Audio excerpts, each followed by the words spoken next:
পরমব্রত রায়, যার বিরুদ্ধে ভুয়ো সার্টিফিকেটের অভিযোগ, এবার ইলেকট্রনিক্স কমপ্লেক্স থানায় অভিযোগ দায়ের করা হয়েছে। থানায় অভিযোগ দায়ের স্বাস্থ্য দফতরের। আরো ডিটেল আপনাদের জানাবো। অভিজিৎ রয়েছে আমার সঙ্গে সরাসরি। অভিজিৎ, আমরা দেখছিলাম যে স্বাস্থ্য দপ্তরের তরফ থেকে ইতিমধ্যেই অভিযোগ দায়ের। কি কি পদক্ষেপ নেওয়া হলো স্বাস্থ্য দপ্তরের তরফ থেকে পরমব্রত রায়ের বিরুদ্ধে?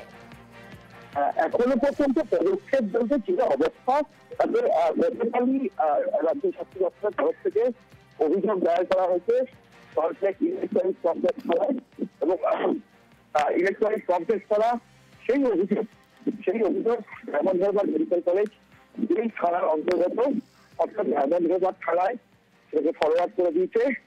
এবং সেখানে বলা যেতে পারে যে এই তদন্তে এই মুহূর্তে করবে হচ্ছে ডায়মন্ড হারবার জেলা পুলিশ তদন্ত করবে। এবং এখন যা পরিস্থিতি, সেই পরিস্থিতি অনুযায়ী বলা যেতে পারে যে এই পরমব্রত রায় কিভাবে ডায়মন্ড হারবার মেডিকেল কলেজে তার অ্যাডমিশন হলো সেটা নিয়ে স্বাস্থ্য দপ্তর তদন্ত করে দেখছে, অভ্যন্তরীণ তদন্ত করছে। এবং একই সঙ্গে ডায়মন্ড হারবার অভ্যন্তরীণ তদন্ত করছে এবং একই সঙ্গে ডায়মন্ড হারবার মেডিকেল কলেজ কর্তৃপক্ষ তাদের যে গড়িমসি, কেন তাদের গড়িমসি, কি কারণে তারা এই পরমব্রত রায়ের বিরুদ্ধে এতদিন ধরে চুপ ছিল, সেটাও খতিয়ে দেখা হচ্ছে। এবং স্বাস্থ্য দপ্তরের কোনো কর্মী এই ঘটনায় জড়িত আছে কিনা সেটাকেও সন্দেহের মধ্যে রয়েছে। কারণ স্বাস্থ্য দপ্তর মনে করছে যে স্বাস্থ্য দপ্তরের কোনো কর্মী এই পরমব্রত রায়ের ঘটনায় জড়িত আছে। কারণ না হলে কাউন্সিলিং এর সময় কেন ধরা পড়লো না, কেন জাল সার্টিফিকেট দেখা গেল না, সেই গোটা বিষয়টা তারা খতিয়ে দেখছে। তবে গতকালই সল্টলেক ইলেকট্রনিক্স কমপ্লেক্স থানায় এই বিষয়ে অভিযোগ দায়ের হয়েছে এবং ইলেকট্রনিক্স কমপ্লেক্স থানা এই গোটা বিষয়টাকেই তদন্তের জন্য ডায়মন্ড হারবার থানাকে ফরওয়ার্ড, অভিযোগের কপিও তারা ফরওয়ার্ড করেছে। অনেক ধন্যবাদ অভিজিৎ।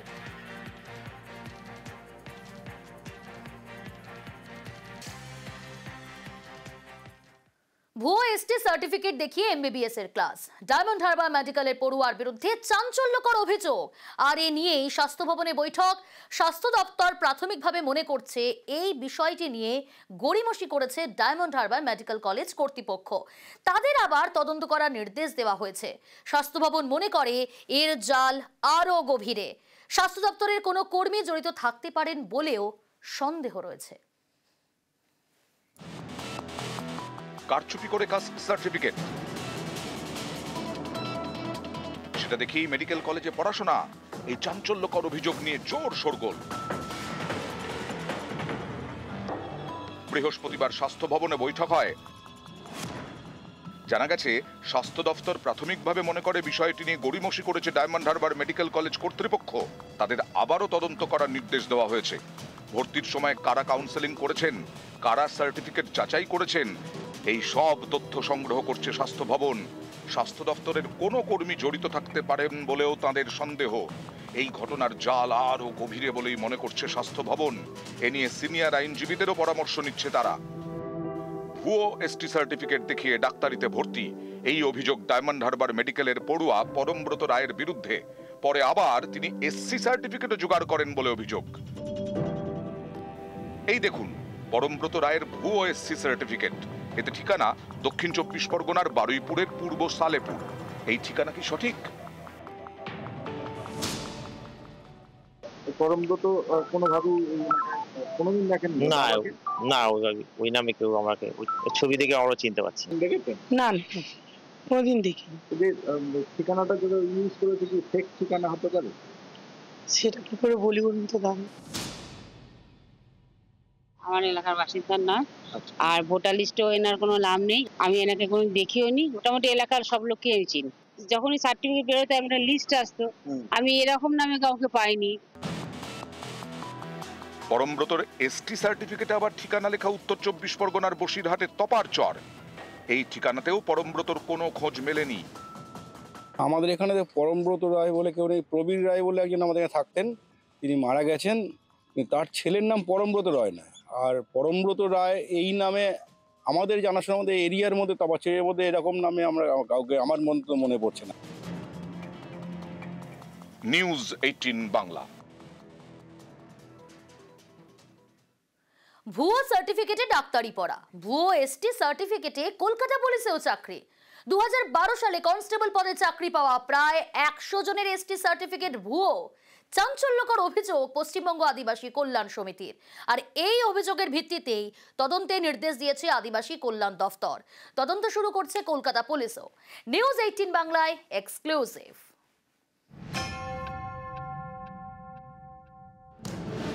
ভুয়ো এসটি সার্টিফিকেট দেখিয়ে ডাক্তারিতে ভর্তি, আবার ভুয়ো সার্টিফিকেট দেখিয়ে পুলিশেও চাকরি। কলকাতা পুলিশের কনস্টেবল পদে এভাবেই জালিয়াতি করে চাকরি মিলেছে বলে চাঞ্চল্যকর অভিযোগ। 2012 সালে কলকাতা পুলিশের কনস্টেবল পদে নিয়োগ করা হয়। সেই সময় প্রায় 100 জন প্রার্থী ভুয়ো এসটি সার্টিফিকেট দেখিয়ে চাকরি পান। চাঞ্চল্যকর অভিযোগ পশ্চিমবঙ্গ আদিবাসী কল্যাণ সমিতির।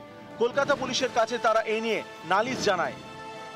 যেখানে পুলিশ নিয়োগ বা বিভিন্ন ধরনের এই বিডিও, এসডিও বা ডিএম মানে প্রশাসনিক যে পদ, সিভিল সার্ভিসের যে পদ, সেইখানেও কিন্তু এসটি লিস্টেড, নন এসটিরা কিন্তু এনলিস্টেড হয়েছে। এটা অনেক দুঃখজনক, হতাশাজনক বিষয় যে স্বাধীনতার 76-77 বছর পরও যদি আদিবাসীদেরকে তাদের সেই 6% মানে রিজার্ভেশন বা 7.5% রিজার্ভেশনের জন্য যদি আন্দোলন করতে হয় বারে বারে, এটা মোটেই কাম্য নয়।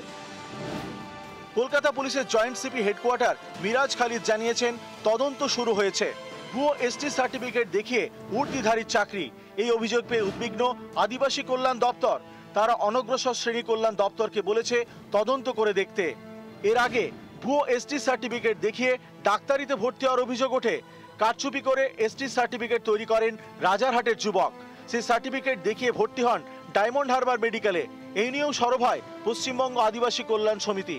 এবার তারা কলকাতা পুলিশের নিয়োগের কারচুপির অভিযোগে সরব। এ বিষয়ে লালবাজার জানিয়েছে, বিভিন্ন সময়ে ভুয়ো সার্টিফিকেট দেখিয়ে চাকরির আবেদনের অভিযোগ সামনে এসেছে। এরকম হলে নিয়োগ তো দূরের কথা, আবেদনপত্রই বাতিল করে দেওয়া হয়। 2012 সালে যাদের নামে অভিযোগ উঠছে তারা দীর্ঘদিন কলকাতা পুলিশের একাধিক ডিভিশন এবং ব্যাটালিয়নে কাজ করেছেন। তাদের সব নথি খতিয়ে দেখা হচ্ছে। কোনো কনস্টেবলের নথিতে কারচুপি নজর এলেই আইনি প্রক্রিয়া শুরু হবে। অমিত সরকার, নিউজ 18 বাংলা। হাইকোর্টের গুতোয় অবশেষে চাকরি। 2009 নিয়োগ প্রক্রিয়ায় 312 জনকে চাকরির চিঠি, নিয়োগপত্র পাঠালেন শিক্ষা কমিশনার। একই সঙ্গে নিয়োগপত্র মালদা ডিপিএসসি চেয়ারম্যানের। নিয়োগ নথি যাচাই করে দেখার নির্দেশ হাইকোর্টের। আরো ডিটেল আপনাদের জানাবো, তবে আরো একবার জানিয়ে রাখি, হাইকোর্টের গুতোয় অবশেষে চাকরি। 2009 নিয়োগ প্রক্রিয়ায় 312 জনকে চাকরির চিঠি। আরো ডিটেল জানাবে অর্ণব, রয়েছে আমার সঙ্গে। অর্ণব, দেখো, মালদাহ এবং উত্তর চব্বিশ পরগনা এই জেলা মিলিয়ে প্রায় 700 জনেরও বেশি, 22 জনের চাকরি হলো। এবং 15 বছর পর 2009 সালে যে নিয়োগ প্রক্রিয়া, সেই নিয়োগ প্রক্রিয়ায় প্রায় 15 বছরের মাথা হয়েছে। পরীক্ষার্থীদের অনেকেই প্রায় ওভারেজ হয়ে গেছে চাকরির জন্য, প্রত্যেককে চাকরি পেতে চলেছে। এবং হাইকোর্টের নির্দেশে এই চাকরি যারা পেতে চলেছেন, আজ কলকাতা হাইকোর্টের বিচারপতি রাজাশেখর মান্তার বেঞ্চে হাজিরা দেন একসঙ্গে রাজ্যের শিক্ষা কমিশনার, মালদা ডিপিএসসি চেয়ারম্যান এবং একই সঙ্গে উত্তর চব্বিশ পরগনা ডিপিএসসি চেয়ারম্যান। এবং এর আগের দিন বিচারপতি রাজাশেখর মান্তা স্পষ্ট জানিয়ে দিয়েছিলেন যে অপরাধ করেছে আদালতের নির্দেশ না মেনে মালদা ডিপিএসসি, উত্তর চব্বিশ আদালতের নির্দেশ না মেনে মালদা ডিপিএসসি, উত্তর চব্বিশ পরগনা ডিপিএসসি এবং রাজ্য শিক্ষা কমিশনার, তাতে তাদের 3 মাসের জেল নিশ্চিত। তারা শেষ সুযোগ পাচ্ছে আজ শুক্রবার দুপুর 2টার সময় এসে জানাক তারা কেন নির্দেশ পালন করেননি এবং এক্ষেত্রে আদালত তাদের জেলে কেন পাঠাবে না।